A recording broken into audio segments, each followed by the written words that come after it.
Even Bulls fans have to acknowledge the greatest shooter of all time, because I gave him some tips right before, about 5 seasons ago. There's film of this in the White House. Mr. Steph Curry. Steph Curry is one of the most talented players to ever set foot on an NBA court. With multiple MVP awards and championships under his belt, the master three-point shooter has also quickly become a savvy investor, putting his money to work in areas like esports and tech startups, even building his own startups from the ground up. A strategy influenced thanks to his experience playing for a team at Silicon Valley's door. That's the fun part about playing where I get to play. The network out there is amazing. When you go to our games, you kind of look around the courtside seats. It's major VCs, major corporation CEOs, and things like that. So the network is strong. In my 10 years there, I could have a long list of people that I've run in, whether it's a simple conversation or follow-up meetings and things like that, where you just learn. And in terms of, like you said, veterans in the game that have been really successful, you name 2 of them so far. In terms of, I've had sit-downs with Dave Robinson for sure, in terms of what he's doing in the philanthropic space as well. Obviously, I know how successful Magic is and what he does in his ventures, but there's plenty of guys that have done it well. I'm trying to do it, my way. Curry always balances the risks and rewards with his investments, but ultimately makes decisions that help to grow his brand, all the while taking his experience on the court to decisions he makes often.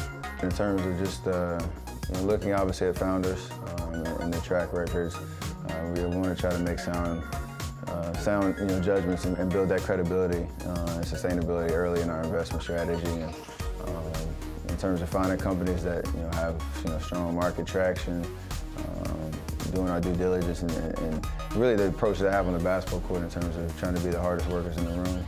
That's something that's very important in terms of trying to be successful early and continue to sustain it. There are a lot of things around my brand and things around the philanthropic world and media space that hopefully can help boost and amplify the things that Snapchat are already doing well. And just, I love to be hands-on with things, and in terms of just trying to bring added value any way that I can, and being available. That's something that we try to bring to the table as well.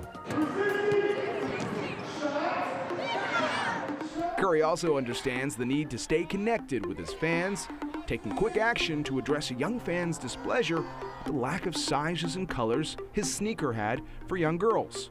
I didn't really think he would respond and that he'd send me any shoes, because he's such a busy man. A lot of that's a testament to the power of social media as well, and hearing about a story of a 9-year-old girl that had an experience on Under Armour's website in terms of finding a product that was right for her.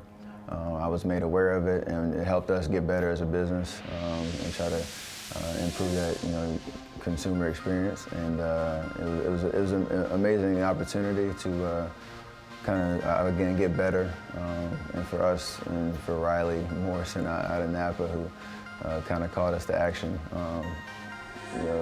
We made a difference with how we responded to that, and there's a lot of more opportunity to grow in that area. But it's Curry's experience launching a startup from the ground up that the star ball player relishes most, giving him further perspective and understanding on the work and time it takes to succeed as an entrepreneur. We understand how hard it is to build a successful company, the detail that you need to go through on a daily, and having that perspective has really sharpened our acuity in terms of making sound judgments and investments outside of that.